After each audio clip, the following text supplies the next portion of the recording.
What's up, Tailgaters? You're in the booth with Tailgate Nate today. Welcome to my channel. Week 11 preview predictions are continuing on the Tailgate Nate College Football channel. We're going to preview the matchup that is set to take place in the Pac-12 in Autzen Stadium in Eugene, Oregon. It's the Oregon Ducks taking on the USC Trojans in what should be a very, very interesting matchup as the Oregon Ducks look to keep their college football playoff hopes alive, as well as trying to get into a Pac-12 title game, while the USC Trojans are just looking to get out of this slump that they've been in over the past 3 to 4 weeks. All of that and more coming up here in this video. But before we dive on into it, you guys know I have to say thank you for all the love and support the channel has seen as of late. If you want to continue to help show your support, biggest way to do so is hit the subscribe button, ring the bell. That's how you know when videos get uploaded. But there are more ways than that to help me support the channel. A lot of people don't realize just by watching the video, you're helping to support my channel in a huge way. You can also like, comment, share, and really anything else that you do to help interact with the channel helps to support it. So whatever you guys are willing and or able to do,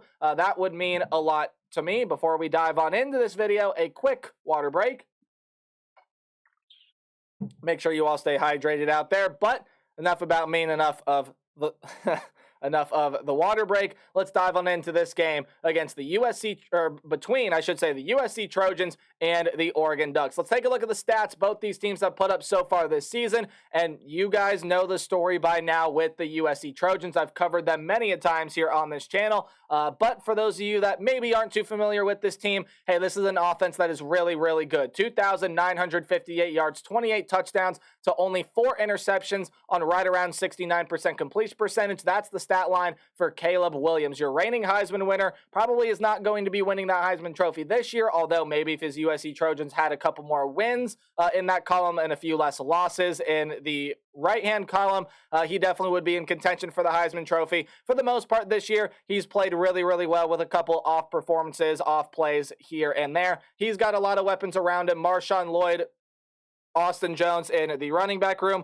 We know that Caleb Williams can get it outside the pocket and run the football as well. And he has an absolutely stacked wide receiver room. Taj Washington, Brendan Rice, Mario Williams, an amazing freshman in Zachariah Branch, Dorian Singer, the tight end, Lake McCree, among many, many other names. However, this offense has had some troubles fumbling the ball. Caleb Williams has thrown 4 picks this year, which means that the other 8 turnovers have come from fumbles. USC has fumbled the ball 8 times this, or I guess lost 8 fumbles this year. And the offensive line has just not done a very good job for USC this year. 27 sacks allowed. That's 2.7 sacks per game. The offensive line hasn't really all been clicking. So that is one issue with this USC team, but it is a whole nother can of worms when you talk about just how poor this defense has performed for USC this year. And honestly, poor is a vast understatement. This defense has just not been very good. The one thing that they have been pretty good about, or I should say the couple things they've been pretty good about, is they've been able to force some turnovers here and there so far this season. They do have 14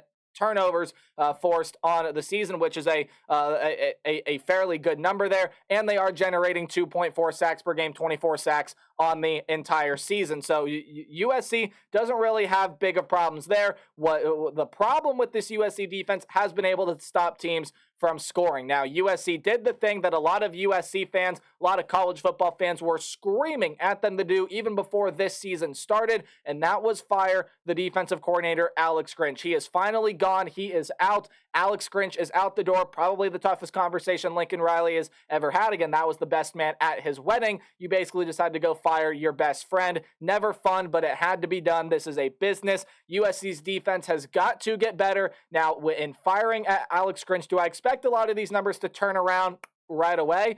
No, probably not. Do I expect the defense to get a little bit better?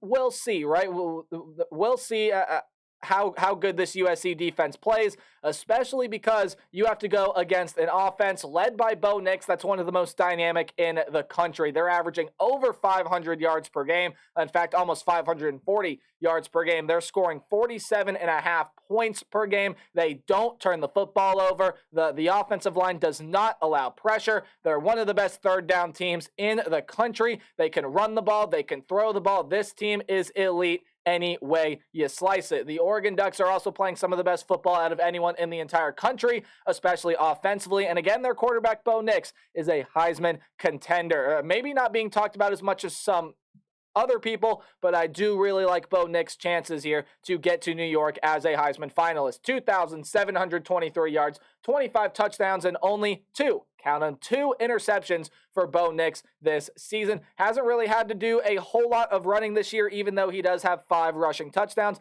Hasn't really had to do a whole lot because Bucky Irving is running really, really well, as are some other guys like Jordan James, Noah Whittington. Their running back room has been banged up here and there, but Bucky Irving, dude, is a workhorse. He's been running really, really well. Obviously, a lot of talented wide receivers in this room. Troy Franklin, Tez Johnson, the tight end Terrence Ferguson, and then Bucky Irving, a very reliable weapon out of the backfield as well. Trayshawn Holden, Gary Bryant. This is just an absolutely loaded offense. And again, unlike USC, where they have some inconsistency problems on third down, they turn the football over. They allow a lot of pressure to Caleb Williams and into their backfield. Oregon doesn't do that. Only 4 turnovers on the year, 2 picks, 2 fumbles, and then 4 sacks allowed on the year by this offensive line. That's it. They're also one of the best third down offenses in the country, and something that, again, Oregon may have the better offense than USC this year. At least they do statistically right now. But defensively, this defense is miles and away above what the USC defense is, only allowing 16 points per game, barely over 300 yards per game. Their rush defense is absolutely fantastic. Their defensive front in general is absolutely fantastic. They loaded up on transfers there, and it has paid its dividends in a big way. Under 100 rush yards per game, 28 sacks. That's 3.11 sacks per game, as they have played 9 games so far this season. They're generating takeaways, not as high of a clip as USC, but again, USC only has 2 more forced takeaways than the Oregon Ducks do, but it's that turnover margin, right? +8 for Oregon, only +2 for USC. Oh, and that third down defense, not too bad there either. I mean, we take a look at some of the stats here out of the secondary. 39 passes defended, 8 picks, 1 interception, and of course the other 4 turnovers are fumbles recovered by this defense. Let's take a look at your what to watch for, your keys to the game. It's just some things I think you should keep an eye on while you're paying attention to this one, and the keys are pretty simple yet complex for both teams. Caleb Williams is going to need to take over this game. He's going to need to find, and now look, we all know that Caleb Williams does not like to lose. Everybody knows that he is as much of a competitor as anyone that has ever stepped on a football field. However, he's going to need to find an extra gear here, even though USC is not in playoff contention, even though they're probably not even in New Year's Six bowl game contention, not in Pac-12 championship contention. This is still a bowl eligible team, and Caleb Williams has got to find that motivation factor if you want to pull off this win here against the Oregon Ducks, and we all know that's what Caleb Williams wants to do. He wants to win football games, but it's going to need to be a little bit more than him. For one, his offensive line is going to need protection,